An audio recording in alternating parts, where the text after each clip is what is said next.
सो Pakistan versus south Africa का दूसरा one day खत्म हो चुका है और बिल्कुल वन साइडेड था। पहला वनडे जिस तरह से पाकिस्तान ने खेला था और जिस तरह से खेलना चाहिए था, और जब मैं बात कर रहा था कि यार आई थिंक काफ़ी चीज़ें बेहतर हो सकती थी पहले वनडे में, स्पेशली बैटिंग में, और दूसरे वनडे में हमें वो चीज़ नज़र आई। लेकिन सबसे एक अजीब सी चीज़ मुझे नज़र ये आई कि हमने पहले बैटिंग क्यों की। मतलब मुझे अप्रोच ही समझ नहीं आई कि बैटिंग हमने की क्यों। सो खैर पाकिस्तान ने पहले बैटिंग की और फ़खर जमान 0 पे आउट, बाबर आजम ने 11 रन बनाए, साइम ने 53 रन बना दिए। बट मैच इतना स्लो हो चुका था कि आखिरी ओवरों में हमने 90 रन बनाए, फिर भी हम 270 का टारगेट दे सके। सो वो उन्होंने 40 ओवरों में चेस कर लिया। सो पहले आई थिंक ये मुझे लगता है गलती हमसे हो गई थी कि हमने पहले बैटिंग की, क्योंकि हमें नहीं पता कि हम, मतलब फॉर एग्जांपल मुझे लगता है कि हमें बैटिंग पहली तब करनी चाहिए, स्पेशली बैटिंग विकेट पे, जब हम 350 पौने 400 रन बना सके।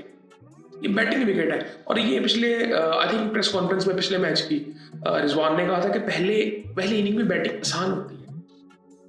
I don't think so. मुझे उस मैच में भी ये चीज़ नहीं लगी थी और इस मैच में भी ऐसे ही था। उसकी वजह ये थी कि सुबह जब फ्रेश पिच होती है तो कभी भी बैटिंग शुरू के, स्पेशली जब नया बॉल होता है, तो आसान नहीं होती।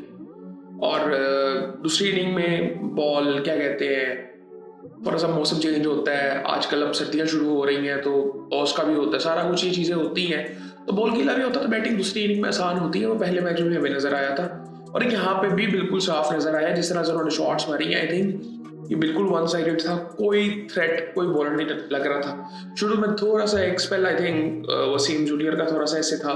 खैर फ़खर 0 पे आउट हुआ, 53 रन साइम ने बनाए, डिसेंट इनिंग थी साइम की। रिजवान भी जल्दी आउट हो गया। फिर उसके बाद आगा ने 69 रन बनाए 106 बॉलों पे। अब जिस वक्त उसने काफ़ी स्टेबिलिटी तो दे दी थी, लेकिन बात वही है ना कि टारगेट हमने बहुत कम दिया था। फिर हुसैन तलत आया, वो भी जल्दी आउट हो गया। फिर 59 रन बनाए मोहम्मद नवाज की बड़ी ज़बरदस्त इनिंग थी। 4 छक्के लगाए, 3 चौके लगाए, 28 रन बनाए फहीम अशरफ ने। अब की नीचे से यहाँ से एक पॉजिटिव चीज़ नजर आई थी कि इन्होंने स्कोर किए प्रेशर सिचुएशन में। शाहीन भी जल्दी आउट हुआ, फिर वसीम जूनियर ने 12 रन बनाए, तो किसी तरह हम 269 तक पहुंच गए थे। आखिरी 10 ओवरों में हमने 90 रन बनाए, ये एक पॉजिटिव चीज़ थी, अदरवाइज कुछ ऐसा नहीं था। उसके बाद बॉलिंग की अगर थोड़ी सी बात करें तो बरगढ़ ने 4 आउट किए। मुझे थोड़ा सा लग रहा था कि हम थोड़ा सा ना, हमारा उस वक्त मुझे लग रहा था कि फोकस उस तरह से नहीं था जब हम बैटिंग कर रहे थे, स्पेशली शुरू में। मुझे बाबर आजम के साथ भी ये मसला लग रहा था, इवन रिजवान के साथ भी, कि वो थोड़ा सा फोकस्ड नहीं थे, शायद फोकस कम था थोड़ा सा। सो बरगढ़ ने 4 आउट किए, 2 आउट किए कॉर्बिन बॉश ने, और 3 आउट किए पीटर ने। पीटर इनका स्पिनर था, आई थिंक इसका डेब्यू था शायद। बरगढ़ ने बड़ी ज़बरदस्त बॉलिंग की, फास्ट बॉलिंग बड़ी ज़बरदस्त हो रही थी। इवन जब वसीम जूनियर ने भी शुरू का एक स्पेल किया था, वो बड़ा ज़बरदस्त था। उसके बाद साउथ अफ्रीका बैटिंग के लिए आता है और साउथ अफ्रीका की तरफ से अब आप ये देखें ना, इस तरह से या तो चेस किया जाता है या तो बैटिंग की जाती है।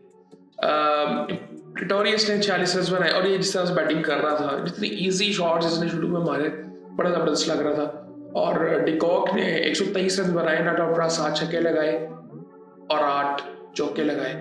पाकिस्तान ने टोटल जितनी बाउंड्रीज मारी थी, 150 की उतनी बाउंड्रीज लग चुकी थी। डिजोर्जी ने 76 रन बनाए। फिर उसके बाद इनका कप्तान आया ब्रिट्सकी, 17 रन उसके थे, वो भी नॉट आउट रहा। 270 रन इन्होंने एग्जैक्टली 40.1 आवर्स में बना लिया। 2 आउट इनके थे और 8 विकेटों से मैच जीत गए। बॉलिंग की अगर बात करें तो 7 ओवरों में 41 रन शाहीन के थे। कप्तानी भी मुझे कोई इतनी खास, मतलब जब हार हुई हो तो कप्तानी की इतनी खास लगती भी नहीं है।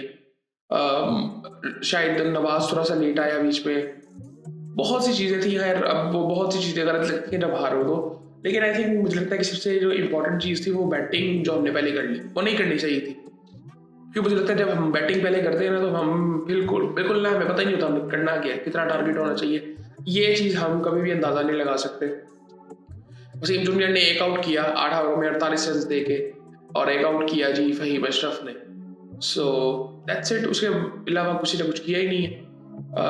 सो ये सूरत हाल थी जी दूसरे मैच की। तीसरा मैच भी अब है और वो फाइनल मैच हो जाएगा और मैच अच्छा हो जाएगा, क्राउड भी डिसेंट था। बट आई थिंक वही बात आ जाती है कि हमें अपनी बैटिंग को तो बेहतर करना पड़ेगा इस लिहाज से। मतलब टीम ऑन द पेपर तो बड़ी ज़बरदस्त लगती है, बट हमें स्कोर लंबे करने पड़ेंगे। 350 वाली बैटिंग हमें करनी पड़ेगी इवन चेस करते हुए भी। अदरवाइज हमें टॉप टीम्स में रहना है। तो आई थिंक ये चीज़ें हमें बिल्कुल सीखनी या पड़ेंगी। आई थिंक मुझे कॉन्फिडेंस की कमी नज़र आती है। मैं हमेशा कहता हूँ कि बाकी टीमों में जो हमें फर्क है वो कॉन्फिडेंस का है। हम बिल्कुल ही आई थिंक कॉन्फिडेंस नज़र ही नहीं आता। वो वहाँ जाके नज़र आता है जब बैट्समैन 30-40 कर चुका होता है, फिर थोड़ा कॉन्फिडेंस नज़र आता है। सो खैर ये चीज़ें थी और देखते हैं तीसरे मैच में क्या होता है और बाकी फिर आपसे मालूमात होती है।